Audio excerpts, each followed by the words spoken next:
O yan guys, magandang araw na naman ulit sa ating lahat. Ngayon araw guys ay samahan nyo akong i-workshop natin ulit ang isa ko pang alagang bonsai guys. So sana guys may matutunan ulit tayo sa mga gagawin natin ngayong araw. Mga guys, paki-subscribe naman yung mga hindi pa nakapag-subscribe sa akin. Paki-tulungan na lang guys ako. And then guys, paki-like na rin. Then paki-click na lang din guys ang notification bell para updated tayong lahat sa mga susunod ko pang mga video. So yan guys, tara. Kukunin natin yung aking isang inaalagaang bonsai guys. So i-workshop natin siya para mas lalong gumanda. Wild na kasi siya guys eh. So yan siya guys. Tara, dadalhin na natin siya guys. Kukunin na natin siya. Okay. So ito na nga pala ito na siya guys. So ito yung ating i-workshop ngayong araw guys. So ang puno na to guys ay tinatawag dito sa amin na kalyus guys. So itong kalyus ko guys na ito ay nasa 2 taon na guys mahigit sa pangalaga. Umulo nung nahan ko sa bundok guys. So kung papansinin nyo guys, mayroon siyang style na formal upright. So ito po yung tinatawag na formal upright na style ng isang bonsai. Yung tuwid lang siya guys. So mayroon kasi tayong informal upright, siya yung parang may sayaw yung pinakapuno, yung pakilo-kilo. So once na makita nyo guys na ganito ang design ng isang puno, na parang isang tuwid lang siya bago may mga sanga o branches lang siyang tumubo. So yung guys yung tinatawag na formal upright.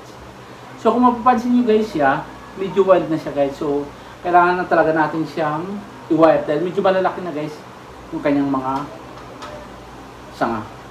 So yun nga guys, ito yung ating i-workshop ngayong araw. Kaya samahan nyo guys ako siyang i-workshop. So kung mapapansin nyo guys, itong puno na ito ay okay na siya guys kasi yung distribution ng kanyang mga sanga is maganda. Kaso lang medyo mayroon siyang hindi, ang naging pangit lang dito, mas malaki yung mga nasa upper part na sanga compare natin dito sa ating lower part o sa babang mga sanga. So yun lang guys ang ating kailangang ma-achieve na mas paano natin mas mapapalaki itong mga sangang ito compare dito sa mga sanga sa taas. Okay. So sa isang bonsai guys, pag sa katulad ng sa lahat ng style, so kailangan mayroon kang alternate na sanga, kaliwa kanan na may sanga ka back or front. Katulad nito guys, imagine niyo. Ito yung ating first branch. So kailangan sa second mayroon sa kabila. So matatawag natin second branch, third, fourth, fifth, sixth branch din yung apex natin gagawin. So basta alternate guys, hindi pwedeng magkasunod yun sa kunyari guys, dito kung may sanga ka dito, bago dito itong first mo dito maging second mo, doon yung third. Okay naman, pero fault guys, yung kailangan talaga alternate siya. Mayroon dito, din sa kabila, pag ganun guys. So yun nga guys. So samahan nyo akong i-workshop natin siya. So ito guys yung pinaka-back niya. Kung mapansin nyo. And then ito yung pinaka-front niya. Ito magiging front natin guys. Yan. Okay. So yung guys, umpisahan na natin siyang i-workshop. So ang una kong gagawin guys, i-defoliate muna natin siya para makita natin yung sayaw ng mga sanga niya. So umpisahan guys natin siya, tatanggalan lang natin siya ng dahon. So pwede guys ganun pagtanggal ng dahon. Hindi naman guys ganun kasi lang to eh. So may mga materialis na rin guys ako na ganito. So yun guys. Tanggalan muna natin siya ng dahon. And then magpo-pruning tayo, tatanggalin natin yung mga sangang hindi kailangan.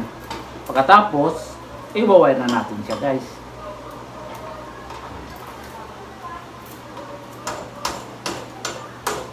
Kanalangga natin sa guys ng dahon.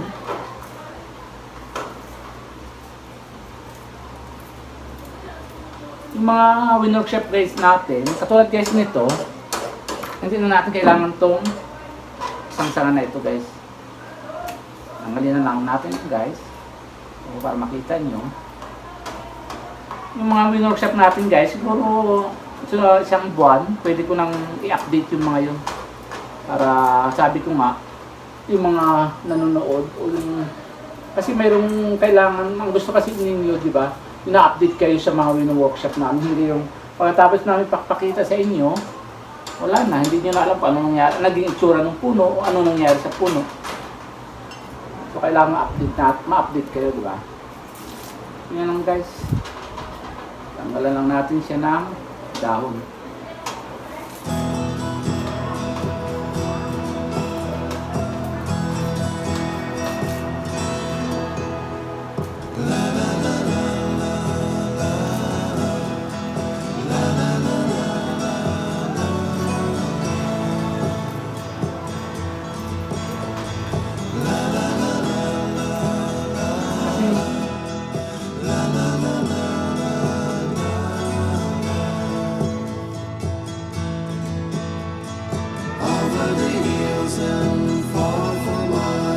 She's waiting for love to be realized.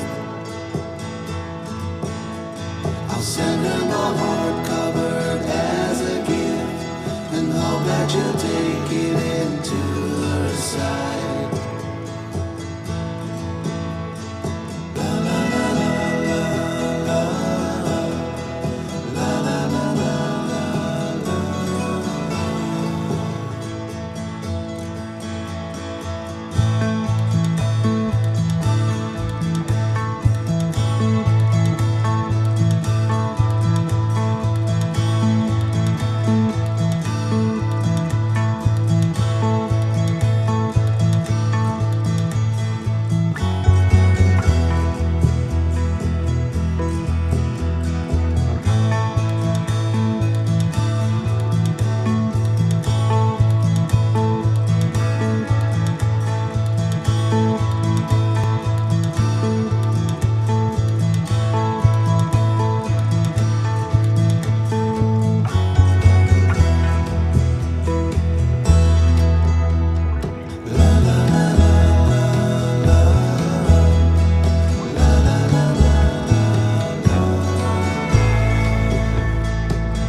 waiting for love to be realized.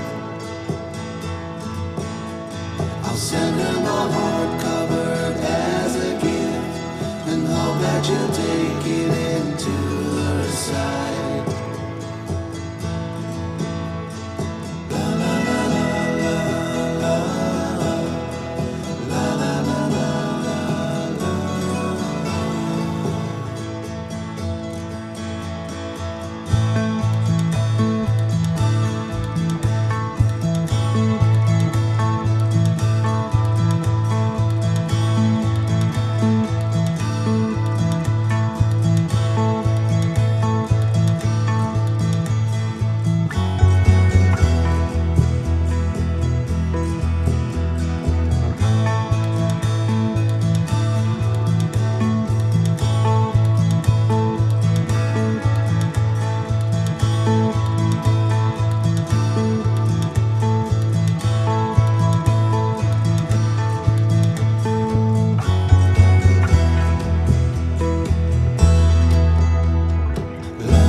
send her my heart